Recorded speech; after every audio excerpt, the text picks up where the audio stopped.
Hello, friends, and welcome to another episode of TV is Our Real Mom. I'm your host, Dave, and as always, joined by my co host, my sister, Katie. Katie, what's happening? Nothing's happening, Dave. What's happening with you? Not too much, just enjoying the weekend. Uh, Already almost done with one day of it. It goes too fast, you It know? usually does, yeah. Yeah, hmm I wish weekends were 3 days long or Sometimes longer. they are. Not not usually. When do you get 3 day weekends? I don't. Dude, we've This already is had like two this year. There was, no, like three. There was New Year's Day, there was Martin Luther King, and there was President's Day. I didn't get Martin Luther King or President's Day. I just got New Year's Day. Yeah, I mean, how many holidays do we need? It's true. I'm just saying the weekend is never long enough. No, I agree. I wish every day was the weekend. I think a lot of people do. Although, like, there's something to be said about having a job and being productive. You do feel better about yourself, you know. Yeah, if every day was a weekend, you'd feel like garbage about yourself. Yeah. So, you can't have it both ways. You just can't. Yeah. Just try to enjoy the short-lived 2 days that you get, Yep, I that's guess. it. All right. Well, we're not here to talk about weekends and the slavery of 9 to 5 corporate No, America. that's a terrible conversation. So let's talk about something more fun. We're here to talk about Survivor and Yes. Survivor Ghost Island and the premiere. Woohoo! Um, Some new Survivor to talk about. yeah, I really enjoyed the premiere. What do you think? Yeah, I enjoyed it quite a bit. Uh, the only thing I didn't like about it, and it's probably a stupid thing to complain about, but I can find things to complain about in most things. But Yep. just that with a lot of the idol play, and we'll get to it in more specifics, there was just a lot going on. Like it got complicated real quick, like right off the bat. We had like two fake idols, and it was a lot. And I think that might be part of the whole super fan cast. You know, you've got the That's whole true. cast is super fans, so everybody knows about fake idols and everybody hmm has ideas on what they can do to get ahead right out of the gate. So Yeah. but yeah, it's exciting. I think there's a lot of good characters, a lot of people here to play, Mhm. so it's good stuff. Yeah, it is good stuff. Like even Brendan, who is, if you listen to the preseason, he's one of the biggest fans on the cast. But when Jacob comes back with his fake idol and he's like, where's the note? Like the fact that people are getting called on not having the note is like good. We've got a good cast there that people aren't gonna get away with stuff that they used to be able to get away with. Right. Yeah, it's just like second nature to him. hmm He didn't even have to think about it. He's like, Yeah. well, if he doesn't have the note, it's not real. And he's Like, right. Like and I he was can't right. believe Jacob even tried to pull that as a super fan.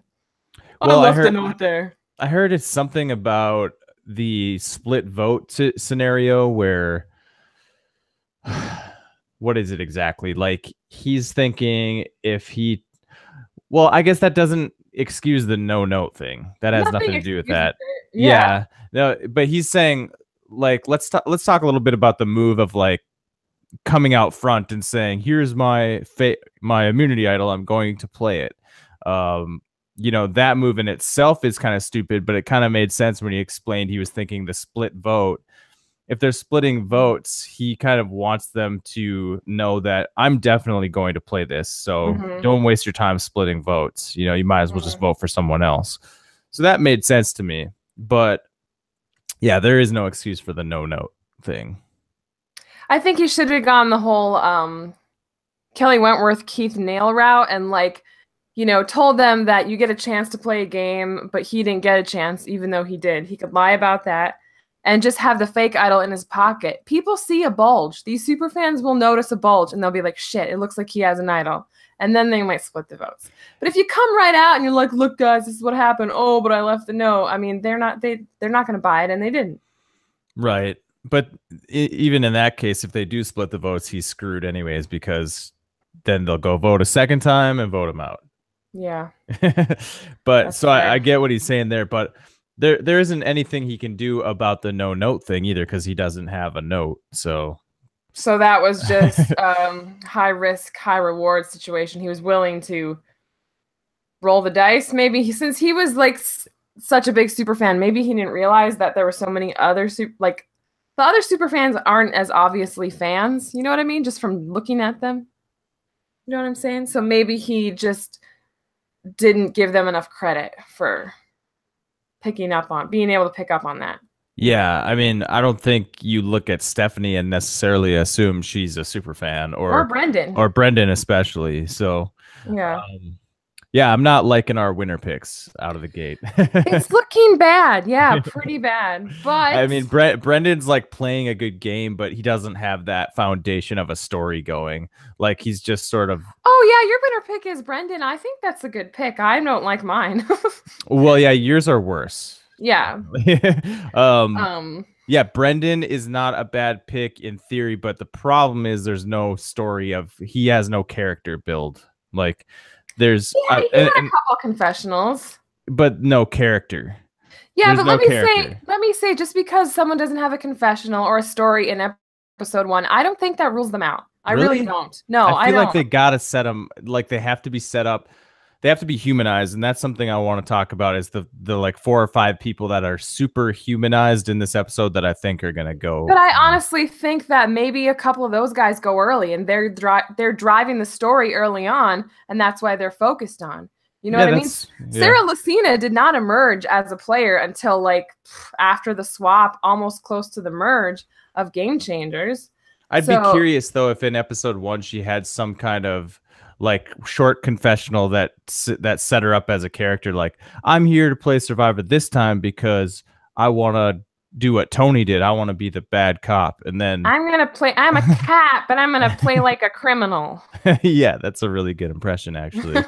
But yeah, like I bet there's one of those in episode 1. You know, I just think it's too boiled down and simplified to be like, oh, if they didn't get story this first episode, they're ruled out, because that rules out literally 14 people.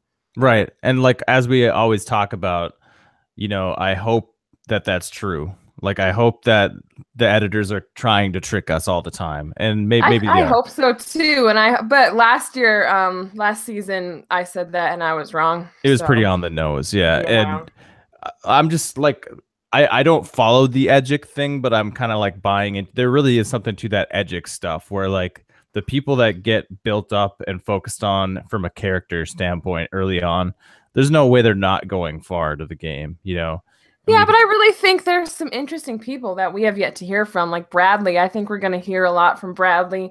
And I think there's a couple of girls we're going to hear more from. But you just have to follow the story. You had to follow Malolo because they lost 2, challenges in a row. And therefore, we spent the most time with them. And the story on Navidi Beach was Dominic. And that was it, and Chris, I guess. Right. But yeah, Dominic is one of the guys that I think he got plenty of character set up of like, this is who I am. This is where I'm from. I lost a bunch of weight. I changed my lifestyle. I'm out here for my kids. I'm going to play this game hard. So he's obviously going to go far. I don't know. That's my opinion. I don't know if I agree with that, but it's what it is. That's my opinion. Yeah. One of us will be wrong and one of us will be right. Yeah. Like you said, if you buy into that Edgic stuff, which that's the thing with Survivor editors. Sometimes you're right with that, but then other seasons you're not. I mean, look at Cole Wrong. What the hell was that about? What do you mean exactly? Michelle, she was barely in the show, even towards the end. Yeah, no, that's a good point. That's a good point. Yeah, so I don't know. All right, so yeah, what else you want to talk about? What do you want to focus on here? Ooh, there's a lot. I mean, there's a lot here. Yeah, it's hard to take it chunk by chunk and not just like talk about what first comes to mind. So I guess we could focus more on the beginning. Yeah, we could start at the beginning. I have a question right off the bat. Sure. Why did Chris pick Desiree to be the puzzle person? I think maybe she saw the bleached, like, bald head, and she was like, ooh, she must be, like, weird, hipstery, smart. Oh. Like, it's simple. I think it's as simple as that, honestly. Okay. That could be it. That's all I was looking for, was some kind of just like Brendan picked the girl with glasses. Like, oh, she's got glasses. She must know how to do puzzles. Yeah, I mean, to me, that made more sense because, like, there's some sort of stereotype involved there. Like, right. She looks like a nerd. She must be good at puzzles. But Desiree doesn't, like, look like a nerd to me, so... stereotypically. But you probably have to keep in mind that they were watching each other for a few days at Ponderosa, and maybe they noticed that they were reading something that made them seem smart, so those impressions could have factored in as well. That's a good point. Okay. Um, did you like the complexity of the opening challenge with the decisions that had to be made of like pulling the? I did like it. Um, I don't know. Did it work out as dramatically as it could have? Is that like you wanted someone to pull the cord or pull the thing? Yeah. Well, I got to be honest. I liked the thought behind it, but I was like a little lost in the complexity of like if you pull the thing, you get eggs and you lose the fishing gear. But if you don't pull the, it's like I agree. When he pulled it, I was like, okay, who gets what now? Yeah. Like I don't remember. It was a lot, yeah. So if they pulled it, they don't lose their fishing gear, but the other team gets rewarded more than they would, and therefore will be more theoretically have more of an advantage, but clearly that wasn't the case because they lost 2 immunity challenges in a row despite having that huge advantage. So yeah, exactly. It didn't matter. So Chris probably made the right decision. Yeah, that's what I was wondering, if you thought he made the right decision. And I thought Desiree didn't have much confidence about puzzles. So I think if you consider that, it's like maybe he probably got a feeling that she was going to lose. So yeah, and I read in one of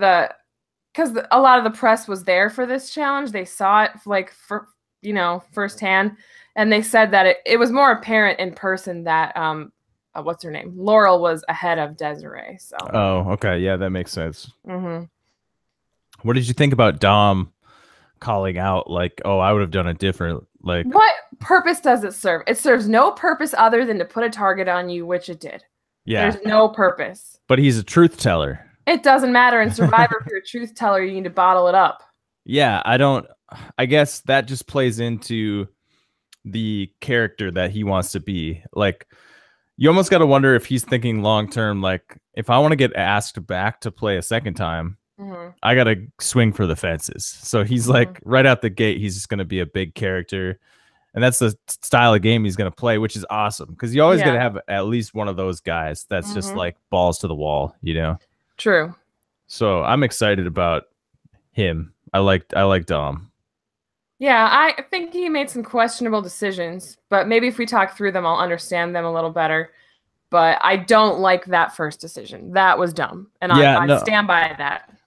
I agree with that. It's dumb from a gameplay standpoint. It's smart from like making yourself a big character on the show and like getting asked back again. It was very much it'll definitely be a GIF, because remember the Worlds Apart thing when, I don't know, they asked someone to raise their hand for some reason, and Shireen was the only one to raise her hand.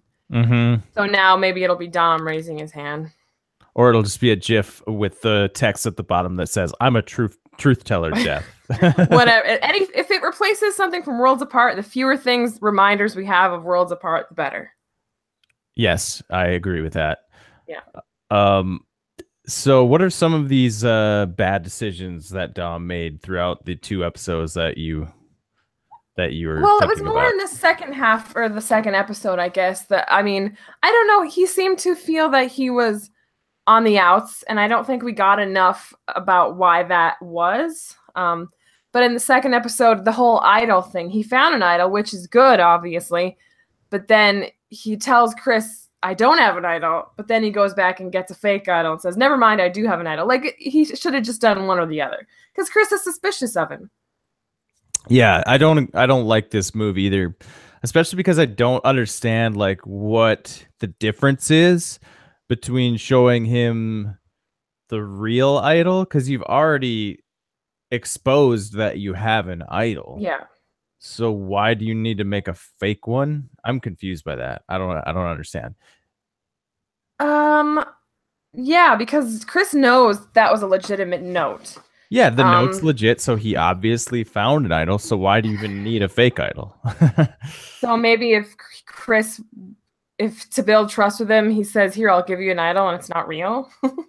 Yeah, I think that's funny. Yeah, I think that's actually correct, that that is a good reason to show him a fake idol, is because ultimately when you do decide to give him an idol, you're giving him the idol that he saw that he thinks is real, Yeah, but maybe it's he's not. a game changer because people have made mistakes in the past where when they show someone an idol, they show them the real thing. And then if the other person's in trouble, they expect you to give them that idol. But if you originally show them a fake idol, then you can screw them over, but they don't know it until they're out of the game. Yeah, now that we're talking this through, that actually makes a lot of sense. And He might be a game changer. That is a game changer for sure. I like yeah. that. That's awesome. But I just don't like how initially he lied and then he was like, wait, hold on, Chris. Because it didn't help Chris like feel better about him, Yeah. I mean, there was a kind of a close up on Dom's face when he's telling him, like, he's like, I don't have an idol. And like, it almost looked like he was trying so hard not to smile because because in his mind, he's like, oh, I found that idol, and he's lying to his face and he must be trying so hard not to be like, I found it. I found an idol. What up? I found it. Like, it must be hard to not like go around just be like in your face. Suck in your face, Chris. Vote me out now. What? Yeah. So, all right. So, what did you think of Chris? We were excited to see him in action. What did you think of him? I'm honestly impressed with him. Yeah. It's unfortunate that like Chris and Dom are kind of at each other's throats. I mean, it's a good and a bad thing because like, it's good for TV drama. It's exciting to watch, but it's bad because I like both the guys. I want them both to stay in long because they seem like they're aggressive players and they understand the game. So, but yeah, as far as Chris goes, I'm impressed with Chris because he there's more to him than meets the eye. Yeah, like you said, he had some surprising survivor instincts, which in that whole conversation with Dom, like sniffing out that something wasn't right there. Right. We've seen plenty of situations where someone gets that fake idol and they're like, "Ooh, this is amazing." They don't even question it. Right. But he was able to question it. And just to your other point, there's going to be a tribe swap, so maybe they'll go to different tribes. Right. Yeah. So I hope that kind of gives them both a little longevity in the game because it'd be fun to see their rivalry come to a head later in the season and not so early where one of them gets knocked out. But yeah, like Chris has so much confidence in his confessional where he's like, something's off here and I'm not going to get voted out of this game going against my instincts. And there's like, I've never heard such a better way to say like how you should play, like there's so many people who get voted out and they're like, oh, something was telling me that it was going to be me and I didn't listen to it or, stuff like that. So, So yeah, I'm really impressed with Chris, which is like weird. I had a feeling though, listening to his interview, that there was like something more there. He's still the arrogant kind of, model guy that he is, but there's more to him, I think. Yeah. What do you think about him teaming up with Seabass? Seabass. I think it's a good matchup, but I kind of love it as like a goofy, evil-ish duo. I don't know if they're evil. Maybe we'll end up rooting for them hard, but yeah, I like it a lot. Yeah, I mean it's a good matchup, but it's also like kind of bad for their game because it's too obvious. Like, they're too obvious as a duo. So like, that's gonna just put more of a target on Chris over Dom because Dom, it's like, okay, Dom's he's kind of conniving, but he doesn't really seem to have a strong second man, other than like Wendell. But nobody knows about those two. Nobody knows. I don't think so. Yeah. Because I don't think they even know that they're a tight duo. or Dom and Wendell? Yeah, they haven't established with each other that we've seen that like we're a duo.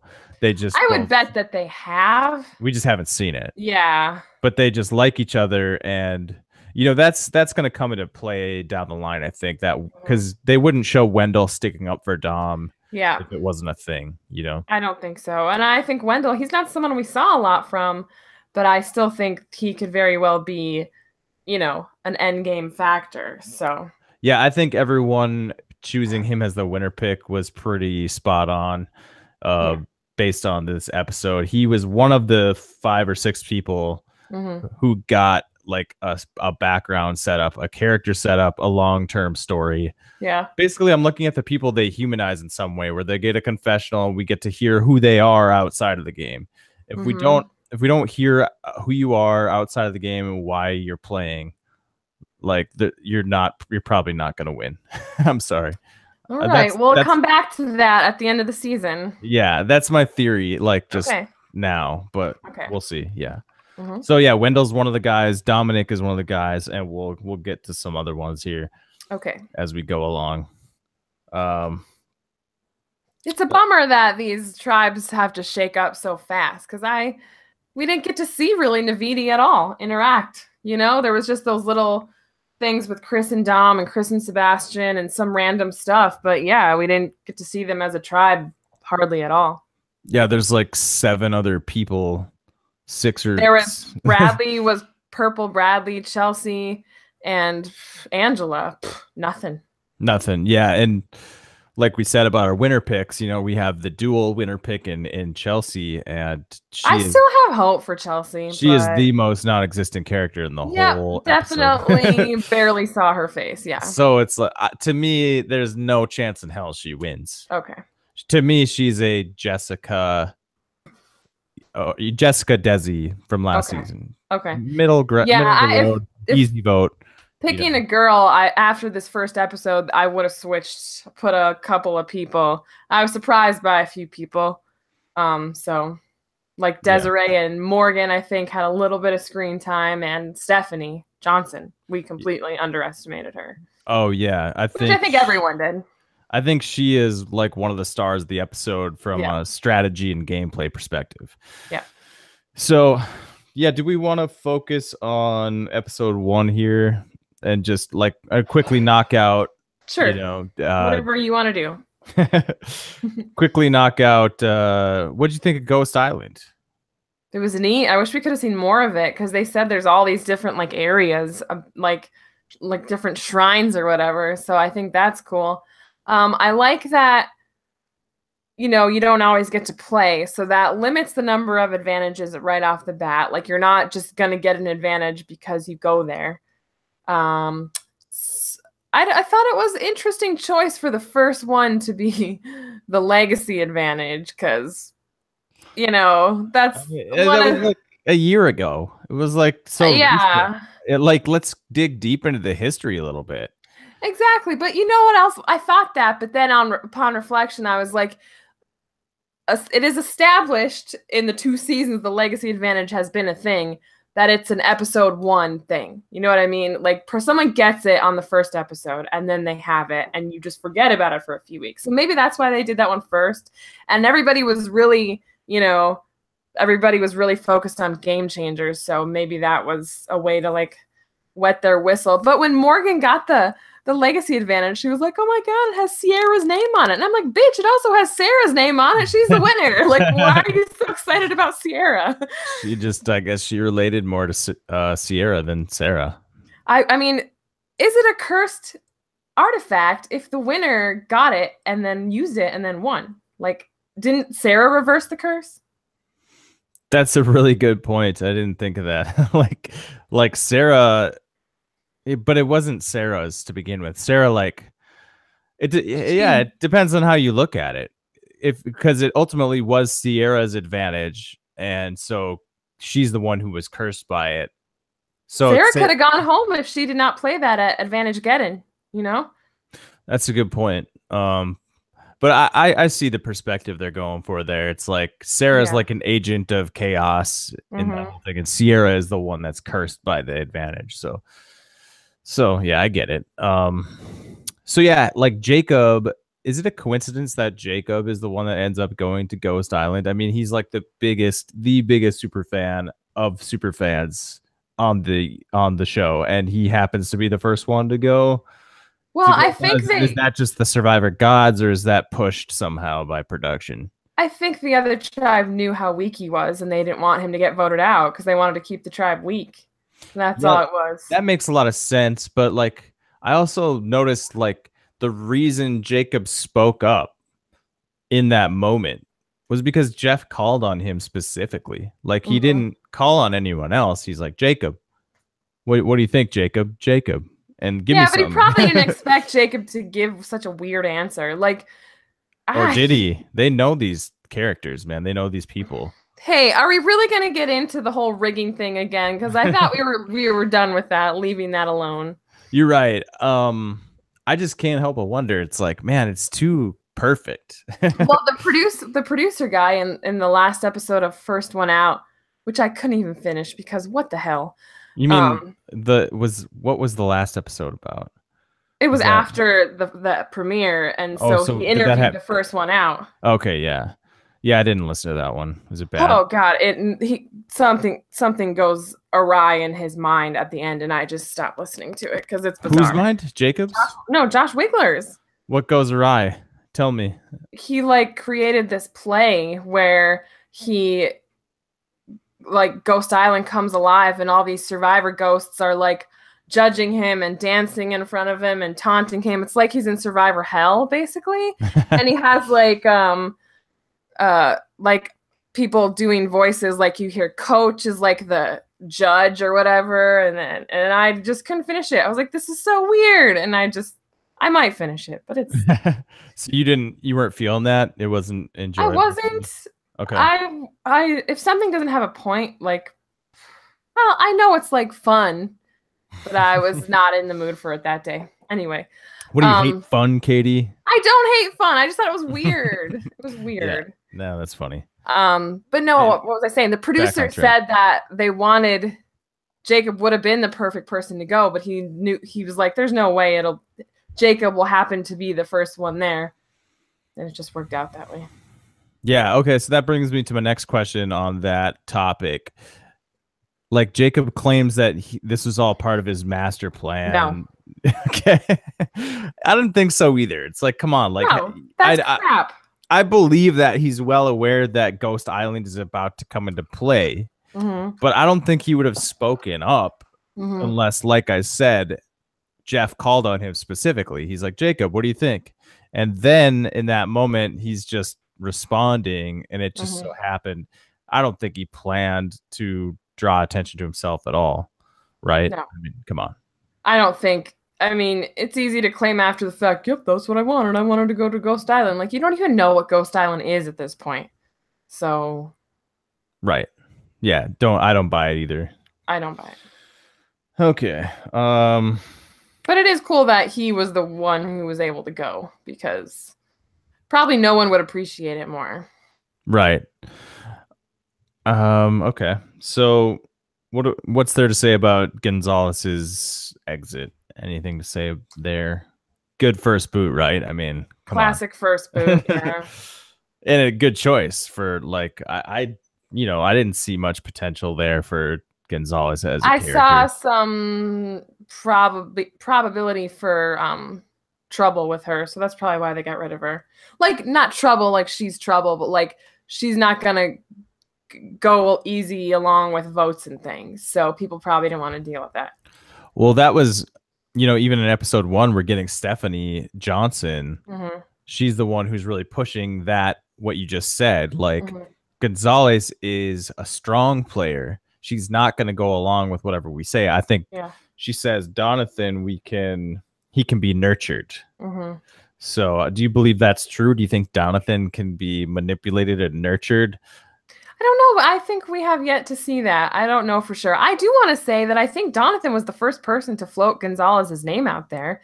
And he hasn't gotten any credit for that. I mean, I know it was kind of a weird reason, like he thought she stole his idea or whatever, but he was the first person to mention her name, at least in the episode that we saw. Right. That's a good point. Yeah, I saw that moment where she steals his idea. I saw that more as painting a picture of Gonzalez as being like annoying, like, oh, we lost because of this reason, here's what I would have done. And like she goes into like great detail about what they should have done, and it's like, I don't think that's I don't think that's a good use of, I don't think that's a good thing to do at all. It's like, oh, we should have done this, and like elaborate on it. It's not conducive to anything good. Right. Yeah. So yeah, she just looked bad from the start there. Yeah, she was also kind of mean. I mean, I don't remember what she said about Donathan, but I didn't like it. And then she called Jacob special, and that was like kind of mean. So I was fine with it. Like, bye. See you later. And as I said in the preseason, she was not going to go very far. I said Simone vibes. She didn't even last as long as Simone. Yeah, we were spot on that. Yeah. Yeah, she said Donathan is weak visually. Yeah, That's what that's she said. rude. That's rude. It's just a rude thing to say. I'm sorry. Mm-hmm. Um, yeah. So, what do you think that we get to witness the greatest tribe in Survivor history? They didn't even win anything. Yeah. So far, they're not living They up had to a that. leg up, and they still couldn't win a challenge. So, not impressed. Yeah. Another argument Stephanie had for keeping Jonathan, if we need a little person to shove into something. Yeah, that was funny. That made me appreciate Stephanie. It's, Yeah. sometimes they have barrels. You have to spin people or push people in barrels. That happens. Yeah. Yeah. Stuff like that. Mm-hmm. And things like that. Now we've had enough of things like that. So yeah, do you think Michael is the new JP? No, I don't like the person who said that. Who said that again? That was stupid. I don't know. It's like Steven. No, it's Rob. Probably Yeah. Rob. Sounds like something Rob would say. I'm less and less on board with the things he says these days, but that is one of them. I think Michael has already brought more to the table than JP did, but yeah, I think Michael makes the list of the 5 or 6 people who have been given some sort of background story that and says, that's already more than JP had all season. So right, they give Michael one confessional that says, "Here's who Michael is. Here's the game he's playing, and here's why you should root for him to win." Yeah. Basically, the whole like, I'm 18, I'm not going to tell anyone that because it reduces credibility, which is like brilliant. The fact that he's aware of that is great, because Will just told everybody, right? He's like, I'm 18. He did, but Julia, I think, lied. She said she was 20 or 21, something like that. Was she 18? Yep. Oh shit. Okay. Yeah. So is Michael the youngest, like, officially ever? I don't know. I mean, when you have 3 18-year-olds, you're talking about months and days. So like, right. I want to say that I heard he is the youngest now. Michael is. That means he's real close to 17, and I don't like that at all. So let's just pretend that's not true. Like, he is legitimately believable as a 23-year-old. Oh, sure. Yeah, he doesn't seem 18 in any way, so he can get away with it. Right. Yeah, let's talk a little bit about Brendan and Michael's relationship. It's kind of weird that they're so obviously a duo and like an alliance, but like we don't get any story of them like, I like Michael, or like, we're tight, Brendan, so what do you think about that? I think it's a threesome. I think it's Brendan, Michael, and Libby. Yeah, spot on. Yep. I think it's the pretty people, and then Brendan's like their leader. But to me, since it just happens and there's no story behind it, I don't think it's probably boring. It looks visually, it's boring. I just don't think it bodes well for their game long term, Well, Libby's one of the people we didn't hear shit from the entire episode. She was just kind of there. Right. And she was on the tribe that went to tribal council twice. And according to Josh Wigler, Libby was like stone cold during tribal council. Like, she was like a cutthroat kind of person. But if that didn't get shown, what does that mean? It means she's irrelevant to the season overall. Yeah. Yeah, which was something we predicted. But yeah, I don't know about that. I think Brendan, to me, has the most chance of emerging from that unscathed. I know you said Michael has chance for story, but we'll see. I'm not sure. Yeah. Brendan looks good in the scenes he's in, but he doesn't get much confessionals. He doesn't get much character setup, and he doesn't get any story. So to me, he's going to be targeted early. We're comparing him to Tom Westman. I did that actually. You did? Okay. I think I messaged you during the episode. Oh, I said, I'm getting Tom vibes, and you're like, I'm getting Andrew Savage vibes. Oh yes, I was getting Andrew Savage vibes. After you said that, I was like, shit, she's right. It's like more Andrew Savage than Tom. I think it's kind of both. Because there is Tom elements, because people are like looking to him as a leader. I think he's got a kindness. He's a gym teacher. I think he's got a kindness, a genuine kindness that maybe Savage didn't have, and Tom did have, which is why people did listen to him. But Tom could be kind of a douche sometimes. Like, go rewatch that season. But Brendan's already not Tom because he's on a tribe that's never won, Yeah. and Tom never lost. Yeah, he And led them to victory every yeah, time. and Yeah. that's why he was able to maintain that position as a leader, is because he was leading a winning team. Right. Yeah, I'm not feeling good about my winner pick as usual. I feel better about yours than mine. Although I think mine, James, since he did so poorly in that challenge, I think there's, I don't know, like Matt Singh upside. You know what I mean? Like underdog, something could happen there. Like for some reason, it seems like James and Jacob and Laurel and Donathan were kind of on the outs. And to me, visually, I don't know how I feel about that whole setup. But anyways. Well, yeah, to me it's the typical like island of misfit toys. Yeah. They've every damn season, there's going to be a couple of those, and like half the time they end up rising to power because they're smart enough to realize like, hey, there's like 4 of us, we just need to swing one more. And I think they just didn't like Jacob. But no, they were annoyed by Jacob, and so everybody got on board with it. Yeah. Although Jacob said he's friends with Laurel and James to this day, so maybe Laurel and James just had to go ride the wave and go along with it. They couldn't save him. Or they get voted out next. Or that. And they bonded at Ponderosa. Exactly. Yep. I hate that because Stephanie said something similar in her exit interview, and I was like, shit, that makes me think that person gets voted out, and they spent time together, and that's why they're friends. Do you want me to say? Yeah, go ahead. I just want to make sure like I know what's coming so I don't get my hopes up or anything. Well, she said that she texts Kellen all the time. Oh shit. That's I know. I was like, oh, what? No. Yeah, Kellen is an MVP, or is my MVP in fantasy, and one of the people on the list that has character set up, and she gets confessional of like, this is who I am outside of the game, and this is why I'm playing. And yeah, but think about it. Kellen's also seems super nice, so she's probably like reached out to like everybody after the show. You know what I mean? Right. Yeah, I could see that. I could see her being someone who potentially wins the game, and as a winner went all the way back to the person who was first voted out and was like, hey, let's be friends. Yeah, I mean, sometimes people become friends on a season who were never together in the game. It's just you have that common experience, and so you bond together. Right. So I find that less believable than like James and Laurel possibly being voted out soon. But they also live in New York, or no, not Laurel doesn't, but James lives in New York where Jacob lives, so that would be a reason why they are friends. But anyway, I don't remember what I was saying. So you have Libby and Michael and Brendan together. You've got the Misfit Toys, and then you've got Stephanie and Jenna kind of in the middle. Doing whatever they want. No one's even looking at them. Well, Brendan was feeling uneasy about them. Oh, yeah. And that's another good...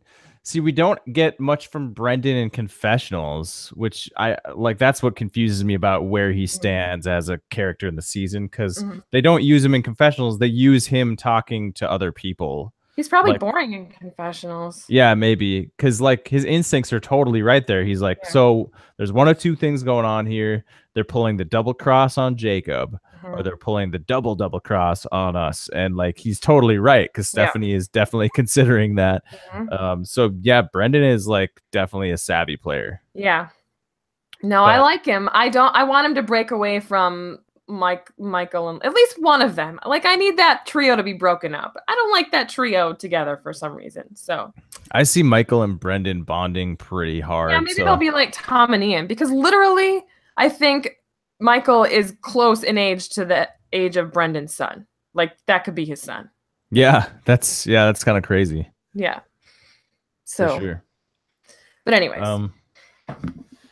Yeah, so we talked about the note. Jacob not having a note. We talked about Jacob's damn good deception skills. Did we talk about that? I don't think he had them. Yeah, no.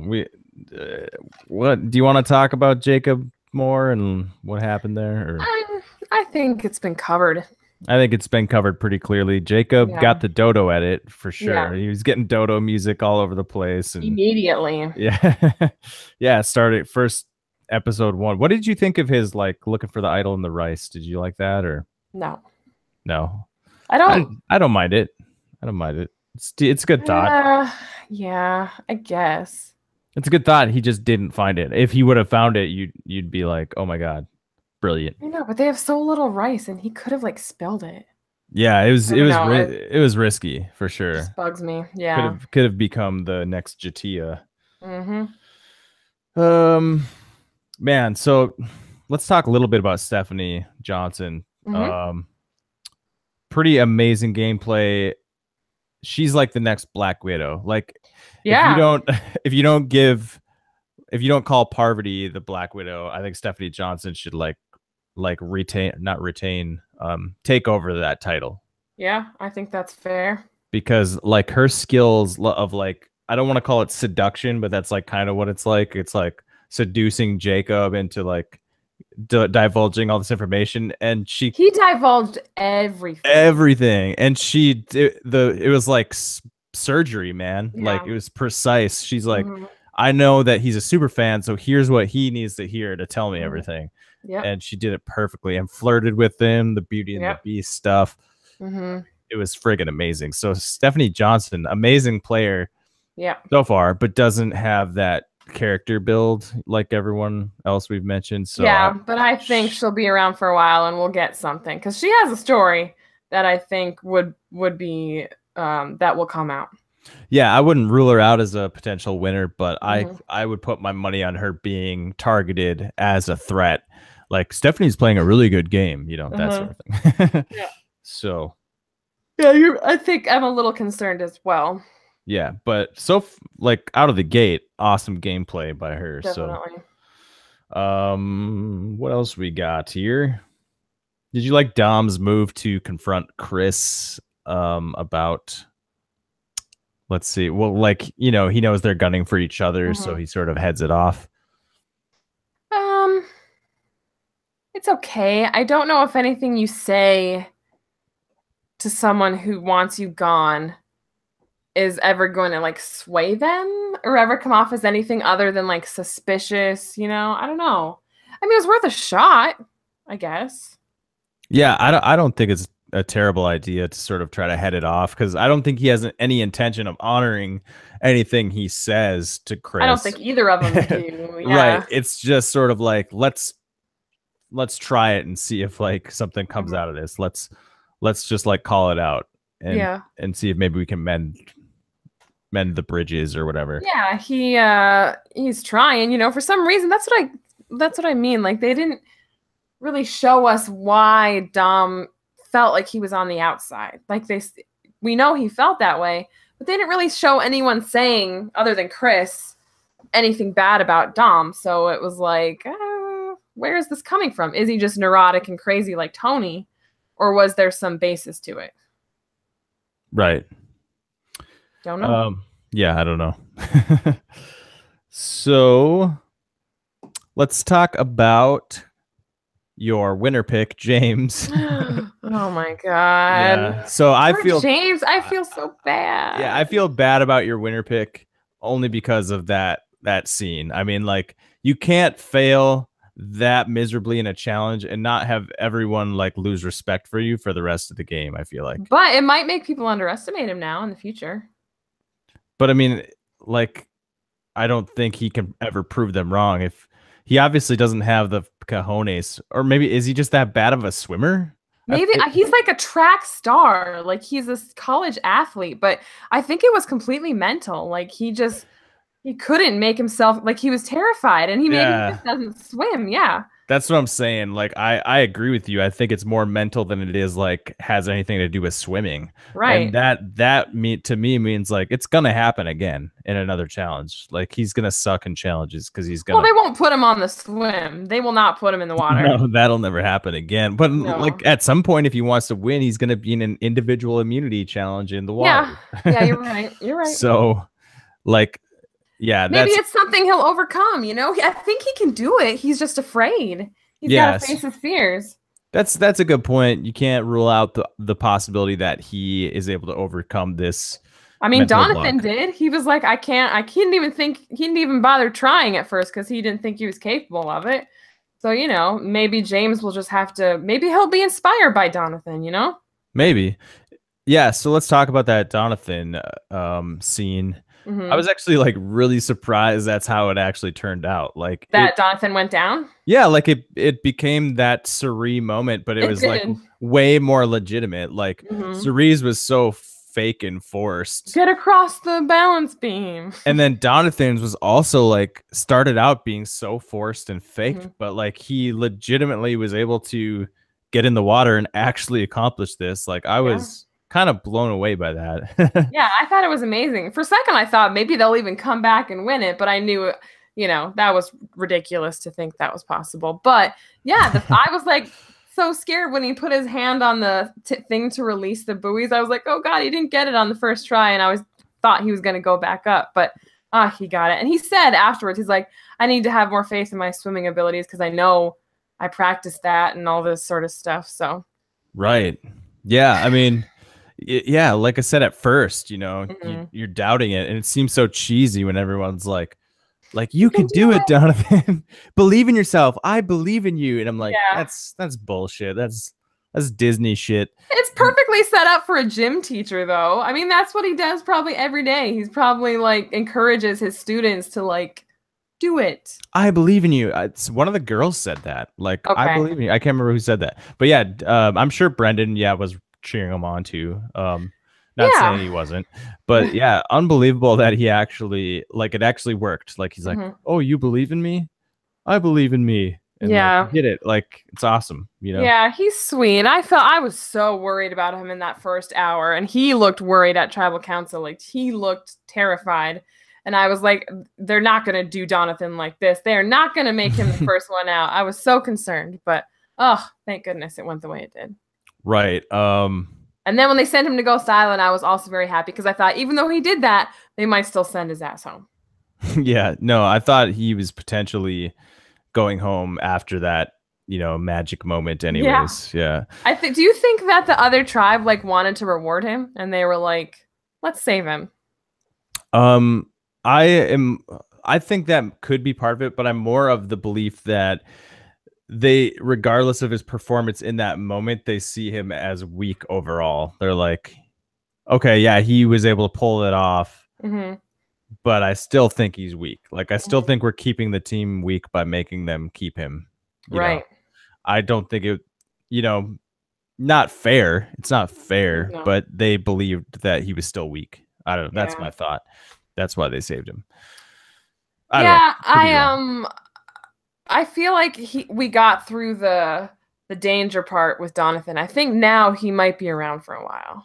Yep, he's definitely one of the ones who has plenty of character build up and Hmm. setup and story. So I think he's in it for the long run at Yep. this point. Hmm.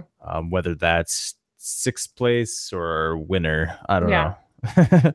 Yeah, I don't think they'll let him get to the end, but I think he'll be around for a while now. I'll As pin well. him at sixth place. Okay. I buy that. um, yeah, we're getting close to having covered pretty much Everything we need to cover? everything. Yeah. Yeah. Let me think here. What else? What else? What Was else? there anything else to say about Morgan's advantage? Jacob giving Morgan the oh, Stephanie knows about it. Yeah, Stephanie could Sarah Lucina her ass, so she better Yeah. watch out. So there's I that. wonder if Stephanie told Jenna or anybody. That's something you should probably keep to yourself. They could end up on a tribe together, so you don't know. That could be a bonding thing. I mean, I would freaking love that Mhm. if Stephanie went up to Morgan and got her to promise the advantage to her and then voted her out. Well, you can't just be like, okay, I need you to promise me the legacy advantage. You could bribe her and be like, I want you to promise me the advantage, or I'm going to tell everybody about it. But then she's just going to send you home. You have to like work on it bit by bit. You have to just befriend her and make her trust you. And then she'll give it to you. Right. I don't think it could be pulled off again because looking back on the way Sarah did that, it was unbelievably masterful. She faked it in tribal council to convince her that she had no idea the vote was on Sierra, and that's freaking unbelievable. It was quite something. It's masterful. I remember being annoyed at the time because why was I annoyed? Because Sarah's a boring winner, but yeah, maybe that was my thought. But she ended up being a very deserving winner, like for reasons like that, pulling off that move, you know. So, yeah, I don't think it could. I think there's an argument. There's an argument to be made that that's the greatest Survivor move of all time. Whoa, but maybe you're right. Yeah, I would put it top 3, honestly. Okay, like, you can't deny that double idol play Parvati is like probably number 1 because it's just so powerful. It's so exciting from a viewer standpoint that's probably always number 1. But yeah, that Sarah Lacina move is ridiculous. It is, and you're right. And look at how excited Morgan was. Like she clearly knew about what it meant, you know, the history of it. So she's not going to fall for the same thing. Absolutely not. So yeah, I don't know that Stephanie would even try. She could just use information as you know, power, like tell other people, and that would want other people to get Morgan out. Right. And don't necessarily attempt to get the advantage promised to you, but still try to get her voted out. Because if you just basically are able to target everybody you think has the advantage and get them voted out one at a time, it'll come to you eventually. Yeah, eventually it lands in your hands. So yeah, it would be interesting to see a game played where the legacy advantage is a known entity, because the last 2 times it's been like a secret. Right.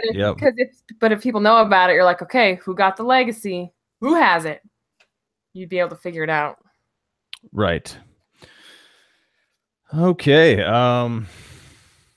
Who else? Did we miss anybody who had a lot of character buildup and story as a potential deep threat? I think we talked, because I have a list here. I got Dom, Kellen, Michael, Wendell, and Donathan. Do you got anybody else who fits into that sort of? I mean, I think Brendan and Kristen get the character moments, but they were definitely factors in what was happening. Stephanie got most of the game talk, you know, just because there's not character there doesn't mean it isn't forthcoming. Right. And that'll be a very interesting thread to follow the rest of the season. Like, if it does turn out, it was one of these people that had character build up and none of the gameplay stuff mattered. You had to have this, you know, this background. I hope that's not the case, but we'll see.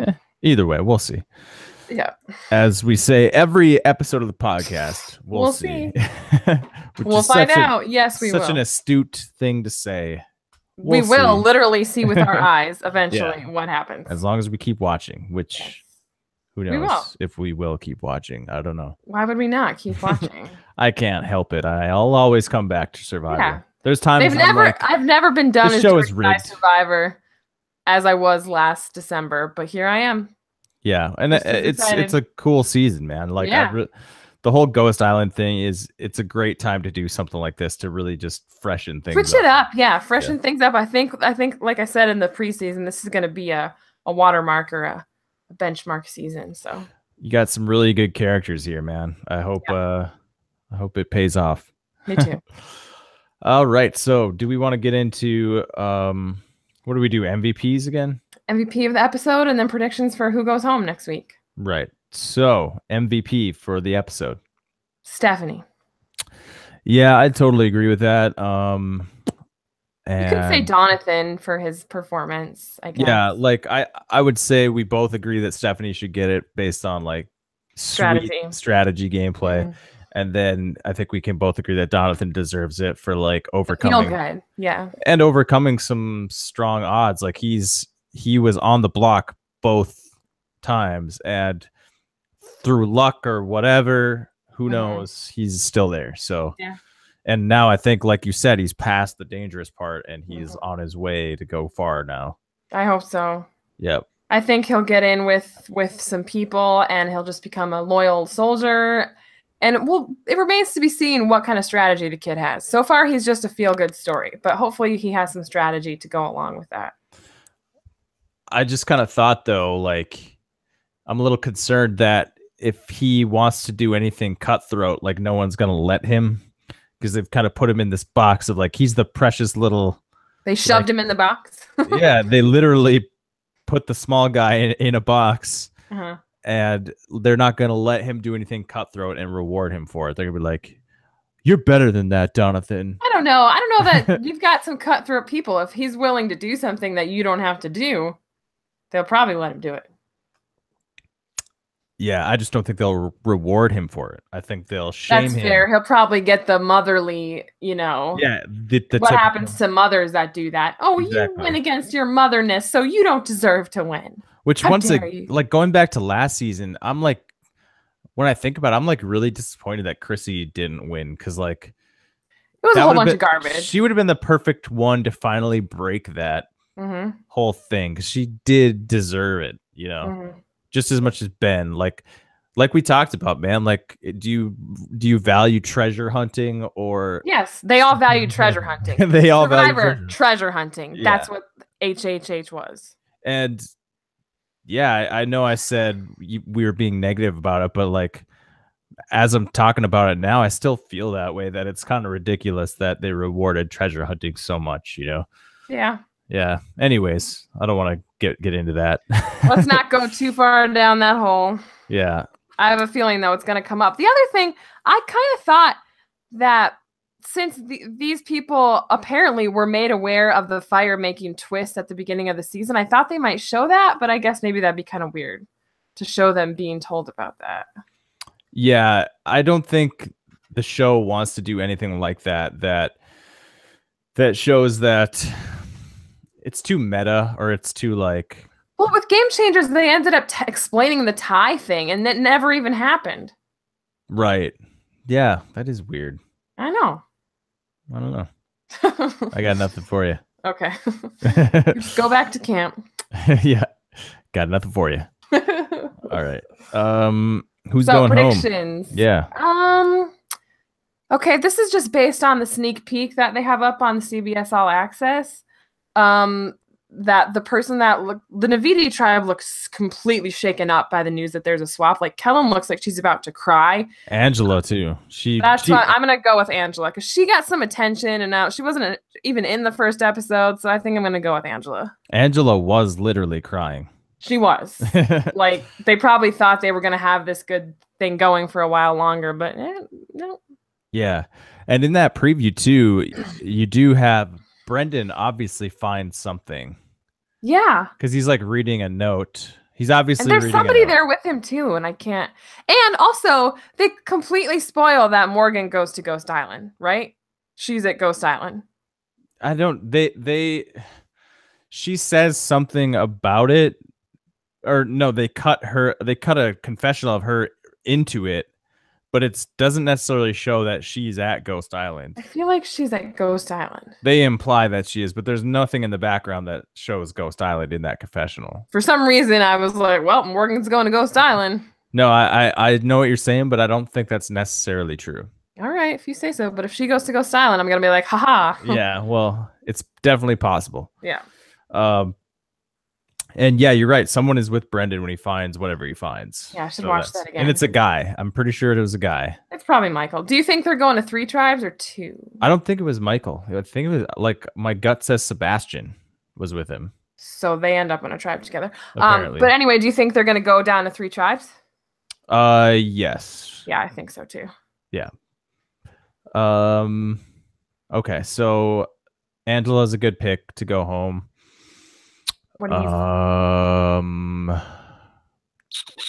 Who have they shown a little bit of, but not enough to keep him around long enough? Morgan. Bradley hasn't really been on at all. Sebastian. So he's got more time, I think. Chelsea. I think Chelsea will. She's got more time. Up. She has to show up at some point. Yeah. Yeah. Who have they already shown that isn't that important? How about Jenna? Yeah. Jenna's worthless. Like, I'm just waiting. Like, she's Stephanie's right-hand girl. yeah, I guess we should talk a little bit about Jenna real quick. Do you Okay. want to share some thoughts on her? I don't have many thoughts other than Okay, she I seems feel to like I'm be tight with Steph. I feel like I am being hard on her, because she didn't give us anything that was bad. No, she didn't. She did a She's lot of good fine. stuff, Yeah. but She's not that interesting. Maybe that's all it is. she kind of annoys me. I don't Okay. know. Yeah. No, that's fair. And I Sometimes can people. see other people being annoyed by her. Just Yeah. be like, ugh, I don't like her. Yeah. You know? So I'll pick her. Okay. That's good. It's a good Yep. pick. It's a good pick. I Okay. agree. Okay. Okay. Anything else? Nope. That'll about do it. Okay, that'll do it for this episode of the podcast. Thank you guys so much for listening. You can follow us on Twitter at TV is a real mom. Please give us a thumbs up, subscribe, and leave a comment. And we'll see you guys next time. Have a good one. Bye.